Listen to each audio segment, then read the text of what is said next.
Malignant mesothelioma, sometimes called asbestos cancer or mesothelioma cancer, develops in the lining of the chest, lungs, or abdomen as a long-term result of asbestos exposure. The cancer manifests as tumors of the mesothelium, or the cells that make up these linings, from which the cancer derives its name. Tumors are categorized as either benign or malignant.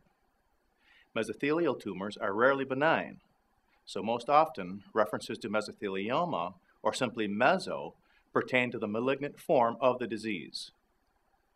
Collectively, the mesothelium consists of a sheath that closely covers the organ or organs, a cushion of lubricating fluid, and an outer sheath that contains the fluid. In mesothelioma, the sheaths and/or the cushioning fluid develop abnormal cell growth, which forms tumors. The lining of the lungs is called the pleura, of the abdomen, the peritoneum, of the heart, the pericardium. Mesothelioma is diagnosed as pleural, peritoneal, or pericardial, referring to the location of the disease. Pleural mesothelioma develops from asbestos fiber inhalation.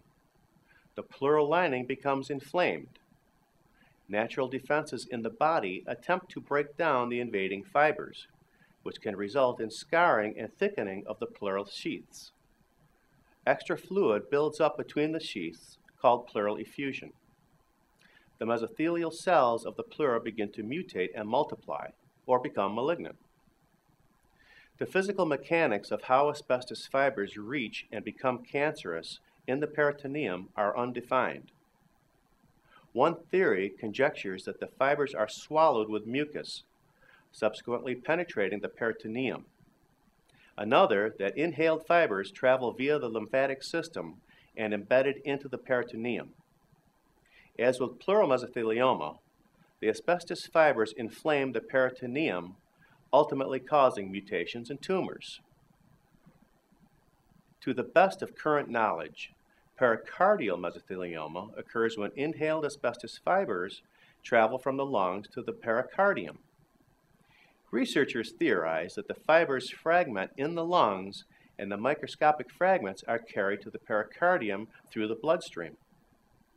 Once there, the fragments cause inflammation, cell mutations, and malignant tumors. Pleural mesothelioma is the most common type of the disease, accounting for more than 75% of mesothelioma diagnoses. Peritoneal mesothelioma is a distant second with approximately 20%, and pericardial mesothelioma is the rarest, with less than 10% of all diagnoses. The symptoms associated with mesothelioma do not appear until some time after asbestos exposure, sometimes as long as 50 years. Sometimes symptoms do not appear at all.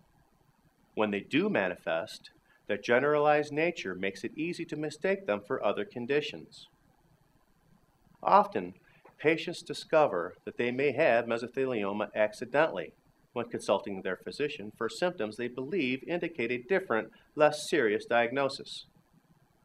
The dyspnea, or shortness of breath, persistent cough, and chest pain of early pleural mesothelioma can seem like pneumonia, bronchitis, allergies, or a common cold.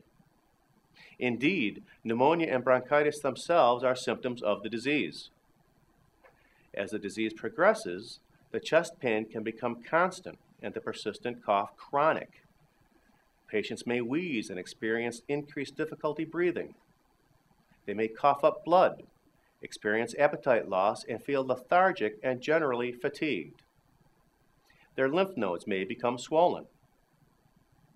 Depending on the symptoms of the individual patient, even a seasoned physician can have trouble pinpointing the exact nature of the problem, which can be confused with the flu, whooping cough, laryngitis, or bruised or broken ribs. Although less common in incidence, peritoneal mesothelioma is somewhat easier to identify.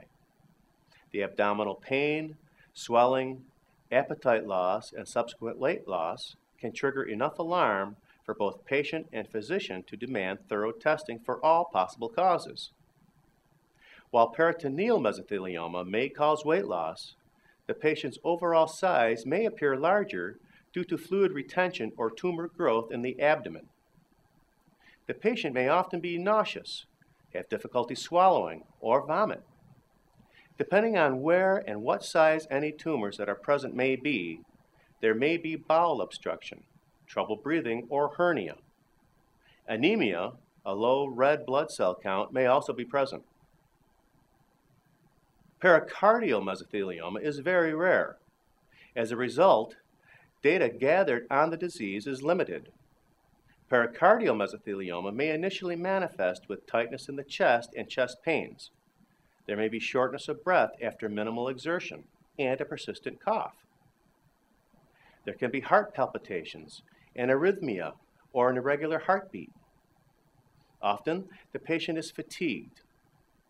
Most individuals suffering from mesothelioma or any of the three types experience dyspnea and fatigue in the initial stages.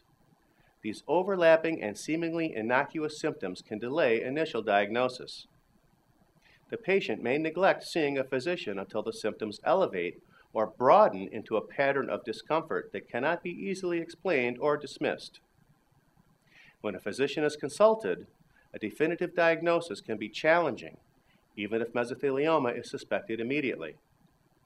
Confirming suspicions of mesothelioma requires a progression of tests that preclude rapid diagnosis, delaying the treatment necessary to minimize discomfort and pain, and which can possibly slow the progression of the disease. It is imperative to recognize that symptoms sometimes do not manifest.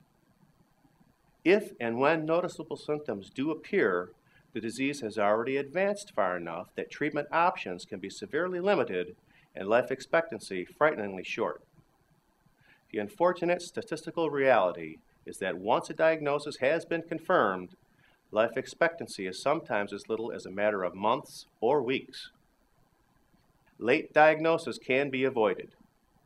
Individuals at high risk for mesothelioma, those who know they have been exposed to asbestos, should regularly take advantage of the asbestos screening that is commonly available through unions and public health services, even if they have no symptoms. Any conditions that can lead to mesothelioma, such as asbestosis, should be closely monitored for any changes. Those at high risk should also religiously see their physician for full annual physicals.